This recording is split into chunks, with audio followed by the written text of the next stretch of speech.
Շնորհակալ եմ, պարոն Մկրտչյան, իրապես կարևոր օրենքի նախագիծ եք ներկայացնում։ Ես ուզում եի ուղղակի հստակեցնենք, մենք այս պահի դրությամբ ինչպիսի վերաբերմունք ունենք թափոնների նկատմամբ, այսինքն կոնկրետ մեր թափոններից որ մասն են ենթարկվում վերամշակման,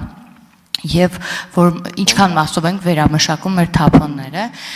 եւ առանձին հարցով ուզում եմ անդրադառնալ նաեւ վտանգավորություն ունեցող թափոններին, մենք ինչքանով ենք կոմպենսացնում այդ վտանգավորության աստիճանը այս պահին։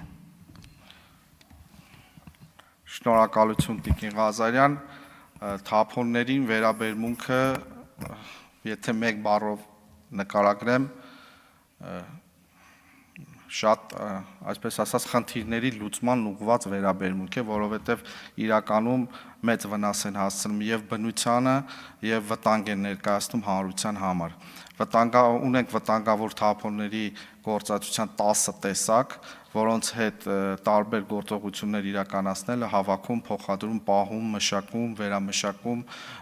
եւ այլն, դրանք լիցենզավորված գործունեություն են, իրենցից ենթադրում եւ մենք արդեն ունենք տրված թվով 76 կազմակերպության լիցենզիաներ, որոնք իրականացնում են իմ նշած այս գործողությունները։ Բնականաբար վտանգավոր թափոնները տարբեր տեսակի են եւ գործողություններն էլ իրենցից ենթադրում են տարբեր կան ընկերություններ, որոնք զբաղվում են միայն դրանք պահելով, որոշ ընկերություններ հավաքելով եւ փոխադրելով, իսկ որոշները դրանք վերացնելուն ուղղված գործողություններն են իրականացնում։ Այս պահի դրությամբ Հայաստանի Հանրապետությունում շնորհակալություն ունենք։ Շնորհակալ եմ, պարոն Մկրտչյան, շարունակեք նաև տեսակավորում իրականացնում ենք, թե չէ ու ինչքանով ենք տեսակավորում թափոնները,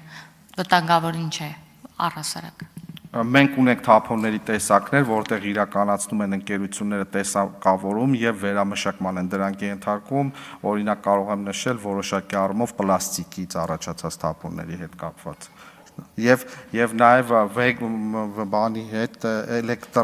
էլեկտրատեխնիկայի վաճառքով զբաղվող ընկերությունների հետ ծրագիր ենք իրականացնում, որ փոքր էլեկտրական մարտկոցների հավաքման ու վերամշակման հետ կապված